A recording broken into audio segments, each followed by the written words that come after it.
মসজিদুল আকসা বা বাইতুল মাকদিস এটি মুসলমানদের জন্য অত্যন্ত গুরুত্বপূর্ণ একটি জায়গা, অত্যন্ত গুরুত্বপূর্ণ একটি মসজিদ।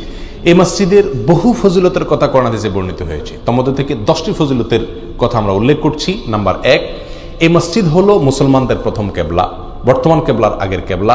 আল্লাহ সুবহানাহু ওয়া তাআলা সূরা বাকারার মাঝামাঝি কয়েকটি আয়াতে বিষয় বিস্তারিত আলোচনা করেছেন। নবী আলাইহিস সালাম আল্লাহর কাছে মনে প্রাণে চেয়েছিলেন মক্কাকে কেবলা বানানোর জন্য।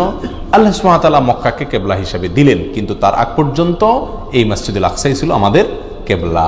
অতএব মুসলমানদের প্রথম কেবলা হওয়ার কারণে এই মসজিদের গুরুত্ব, এর ফজিলত, মর্যাদা একজন মুমিনের কাছে অনেক বেশি। নাম্বার 2, এটি হলো আল্লাহর জমিনে নির্মিত দ্বিতীয় মসজিদ।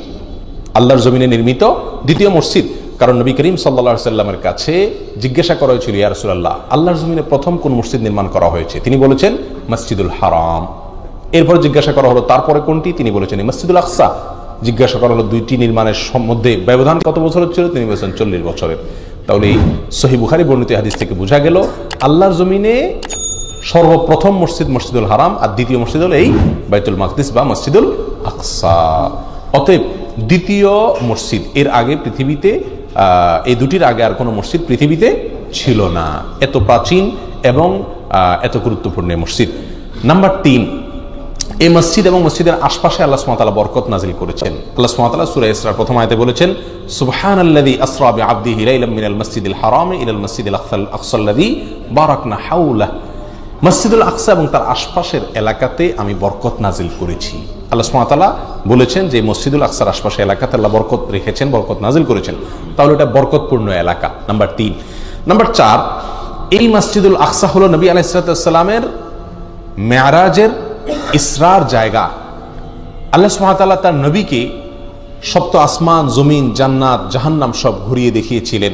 এই যে নবী আলাইহিস সালামের ঐতিহাসিক মেরাজ হয়েছিল, সেই মেরাজের সূচনা হয়েছিল কোত্থেকে? এই মসজিদুল আকসা থেকে। ইসরা হয়েছিল এই মসজিদুল আকসা পর্যন্ত। এরপর আল্লাহ সুবহানাহু ওয়া তাআলা মেরাজের সৌভাগ্য নবী আলাইহিস সালামকে দিয়েছিলেন। তাহলে এই মসজিদুল আকসা এটি নবী আলাইহিস সালামের ইসরা এবং মেরাজের সাক্ষী, মেরাজের সূচনা, ইসরার কেন্দ্রস্থল।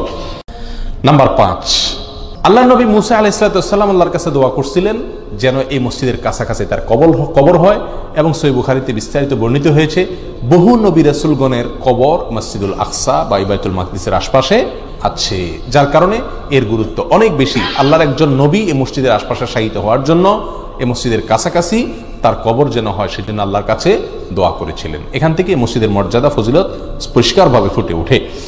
নাম্বার 6, এই মসজিদুল আকসা কিয়ামতের আগে এক সময় বিজয় হবে, এটা নবী করিম সাল্লাল্লাহু আলাইহি ওয়াসাল্লাম জানিয়েছেন। নবী আলাইহিস সালাম বলেছিলেন, ওয়াদু সিত্তাম বাইনা ইয়াদাই সাআ, কিয়ামতের আগে 6টি ঘটনা ঘটবে, তোমরা গুনে রাখো। তার ভিতরে একটি বলেছিলেন ফাতহু বাইতুল মাকদিস, এই বাইতুল মুকাদ্দাস কি হবে? বিজয় হবে। এই বাইতুল মুকাদ্দাস মুসলমানদের হাতে আসবে। ওমর রাদিয়াল্লাহু তাআলার যুগে এটা মুসলমানদের হাতে এসেছিল, পরবর্তীতে আবার বেদখল হয়েছিল, আবার সুলতান সালাউদ্দিন আইয়ুবী রাহিমাহুল্লাহর মাধ্যমে মুসলমানদের হাতে এসেছিল। এখনো পর্যন্ত মুসলমানরা সেখানে সালাত আদায় করেন, যদিও সেটা এবং তার আশপাশের এলাকায় বলপূর্বক ঘিরে রেখেছে, জবরদখল করে রেখেছে অভিশপ্ত ইহুদিরা। আল্লাহ তাআলা তাদের এই কবল থেকে মুসলমানদের এই পবিত্র ভূমিকে, আল্লাহর এই ঘরকে আল্লাহ তাআলা মুক্ত করুন। নাম্বার 7, এই মসজিদে সফর করা জায়েজ আছে সওয়াবের উদ্দেশ্যে। পৃথিবীতে কোনো মসজিদে, কোনো কবরে দূর থেকে সফর করে গিয়ে ইবাদতের জন্য সওয়াবের উদ্দেশ্যে সফর করা জায়েজ নাই। 3টি মসজিদে শুধু জায়েজ আছে, মক্কার মসজিদুল হারাম, আর মদিনার মসজিদে নববী, আর এই মসজিদুল আকসা। নবী আলাইহিস সালাম বলেছেন, লা তুশাদ্দুর রিহাল ইল্লা ইলা সালাসি মাসাজিদ, 3টি মসজিদ ছাড়া পৃথিবীর আর কোথাও সফর করে যাওয়া, যে সেখানে গেলে সওয়াব বেশি হবে, এই উদ্দেশ্যে যাওয়া জায়েজ নাই। কোনো মাজারেও না, কোনো কবরেও না, কোনো মসজিদেও না। অতএব এটি সেই 3টি মসজিদের একটি, যে মসজিদে সফর করে যাওয়া জায়েজ আছে এবং গেলে সওয়াব হয়। আল্লাহ সুবহানাহু ওয়া তাআলা বিশেষ সওয়াব মানুষকে দান করে থাকেন। নাম্বার 8, এই মসজিদুল আকসায় সালাত আদায় করলে তার সওয়াব আল্লাহ সুবহানাহু ওয়া তাআলা 500 গুণ বাড়িয়ে দেন। আলাইহিস সালাম জানিয়েছেন যে এই মসজিদে 1 রাকাত যদি কেউ সালাত আদায় করে, আল্লাহ সুবহানাহু ওয়া তাআলা 1 রাকাতের বিনিময়ে কয় রাকাত বাড়িয়ে দেন? 500 রাকাতের সওয়াব দেন, 500 গুণ বাড়িয়ে দেন। 9 নম্বর হলো, এই মসজিদে সালাত আদায় করার জন্য, যারা সালাত আদায় করবে তাদের জন্য আল্লাহ নবী সাল্লাল্লাহু আলাইহি ওয়াসাল্লাম দোয়া করে গেছেন। কি দোয়া করেছেন?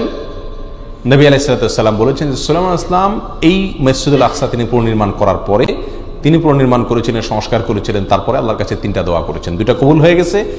নবী আলাইহিস সালাম বলেছেন তার আরেকটি, সেটাও আল্লাহ সুবহানাহু ওয়া তাআলা কবুল করবেন বলে আমার বিশ্বাস। সেটা হলো তিনি দোয়া করেছেন, আল্লাহ এই ঘরে যারা ইবাদত করবে, মসজিদুল আকসা যারা নামাজ পড়বে, তারা যেন এখান থেকে বের হয় মায়ের পেট থেকে নিষ্পাপ শিশু বের হওয়ার মতো, অর্থাৎ নিষ্পাপ হয়ে যেন বের হয়। অতএব মসজিদে সালাত আদায় করলে নিষ্পাপ হয়ে যেন বের হয়, এই দোয়া করেছেন সুলাইমান আলাইহিস সালাম। আর তার দোয়া কবুল হবে এই আশাবাদ ব্যক্ত করেছেন আমাদের নবী করিম সাল্লাল্লাহু আলাইহি সাল্লাম। নাম্বার 10, নবী করিম সাল্লাল্লাহু আলাইহি সাল্লাম থেকে বিশুদ্ধ সূত্রে বর্ণিত হয়েছে, তিনি বলেছেন এই ভূমি মসজিদুল আকসার দেশ, এই শহর, তার আশপাশের এলাকা, এটি হবে আরদুল মাহশারি ওয়াল মানশার, হাসর এবং নসরের ভূমি। অর্থাৎ এখান থেকেই কিয়ামতের ময়দানে মানুষের একত্রিত হওয়া শুরু হবে, হাসরের ময়দানের সূচনা এখান থেকে হবে। অতএব এই 10টি ফজিলত একজন মুমিন যখন সামনে রাখবে, তখন তার জন্য মসজিদুল আকসার ভালোবাসা অন্তরে লালন করা অপরিহার্য হয়ে যায়, ইমানের দাবি হয়ে যায়। যদি কখনো এই মসজিদে সালাত আদায় করার সুযোগ হয়, তাহলে সেখানে সালাত আদায় করার জন্য লালায়িত থাকবে, আকাঙ্ক্ষা পোষণ করবে একজন মুমিন। আল্লাহ সুবহানাহু ওয়া তাআলা এই জমিনকে, এই মসজিদকে অভিশপ্ত ইহুদীদের কবল থেকে রক্ষা করুন, আমাদেরকে সেই ইমানের শক্তি দান করুন, আমাদের ত্রুটি, আমাদের বিচ্যুতি, আমাদের দুর্বলতা, আমাদের গাফলতি এই মসজিদের বিষয়ে আল্লাহ সুবহানাহু ওয়া তাআলা ক্ষমা করুন। জাযাকুমুল্লাহ ওয়া আখিরু দাওয়ানা আলহামদুলিল্লাহি রাব্বিল আলামিন।